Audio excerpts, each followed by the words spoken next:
Patrick Kane has a new home. He's landed in Detroit. We'll discuss what we know about the contract, what this means for the team coming up next.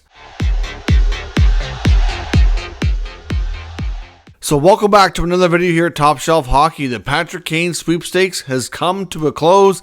NHL reporters this morning, including Elliotte Friedman and Chris Johnston, both reputable NHL insiders, have confirmed that Patrick Kane will indeed be a Detroit Red Wing. He will be reunited with his former running mate in Chicago, Alex DeBrincat. Another Original Six team for Kane, of course, who spent the bulk of his career with the Chicago Blackhawks and a brief stint with the New York Rangers after last year's NHL trade deadline. Now, we don't know the value of the contract, but Chris Johnston is confirming that the Red Wings and Kane have agreed on a one-year deal for the remainder of the season. The Red Wings currently have $5 million in cap space, so it's obviously maximum of that amount, likely less.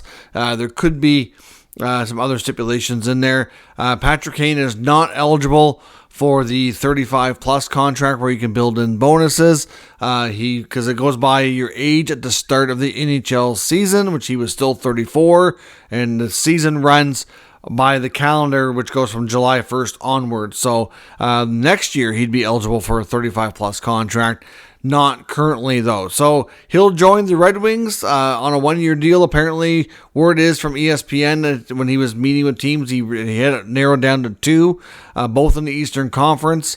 Haven't confirmed who the other team was. That was right down to the wire. I'm going to say it was probably Florida, maybe Buffalo. But it was believed that he had a lot of meetings and was impressed with the coach and the strategies and where the team was going direction-wise. He told the team that he expected to have to earn his ice time, earn a spot. Doesn't expect to start on line one or power play one or anything like that. And we'll see where it goes. There's no word yet on exactly how quickly Patrick Kane will get into the lineup. I know he had been rehabbing on his own, and there was word probably, I want to say about 2 weeks ago, that from a health standpoint, he was good to go. I assume he'll probably want, and the team will want some time to practice first. I don't know how quickly they'll insert him in the lineup. The Red Wings do have a game coming right up quick against his former club, the New York Rangers, who he finished last season with.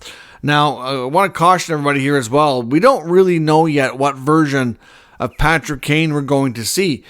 We saw some videos that put out by his agency when he was going through his rehab, and he looked really good. He looked really good skating. There's been some talk saying that he feels better than he has in a while, which is great. But the surgery he had is a very big surgery. Similar to what we see Nicholas Backstrom go through in Washington. Backstrom came back, and even though there was some real positive talk about him, once he got into game action, it just wasn't happening. Wasn't really the same player, and now he's out of the lineup, and his career might be over. So I don't want to be, negative here, saying that it's not going to work out. I just think that seeing is believing. Thankfully for the team and the player, it's a one-year commitment, so it's not a huge deal. If for any reason this does not work out, if Patrick Kane is not able to be the player he once was or close to it, it's not a huge risk in that sense. Risk-wise, it's pretty low from Detroit. They add themselves another veteran with a ton of Stanley Cup experience, a ton of success, not only with winning cups, but individually. Obviously already has connection with DeBrincat. I mean, you got Larkin in there as well. I know he hasn't played with Larkin, but certainly, they may have crossed paths through USA Hockey. I'm not sure. I'd have to look back at the different teams over the years. Obviously, a bit of an age gap there, but still, they've added another veteran to really solidify their top six. This team's had a good start to the campaign, and now they get a big boost like this. Obviously, Yzerman sees value here. So I think it has a lot of potential to work out. I just want to seeing is believing for me to see just how effective he's going to be after a very significant surgery and what version of Patrick Kane we're going to get. But like I said, thankfully it's a one-year deal. The risk is low, and it's certainly worth experimenting for both sides to see what they're able to do. So check the pinned comment below as I record this video. I don't know the exact value of the contract for the year, but it is a 1-year deal. Patrick Kane is a Detroit Red Wing. That news has been confirmed by enough reputable sources that we can say that here today. Of course, we talked about it on last night's video as well, talking about how all indications were Kane was heading to Detroit, and we should have confirmation of that likely in the next day or two, and well, here we are.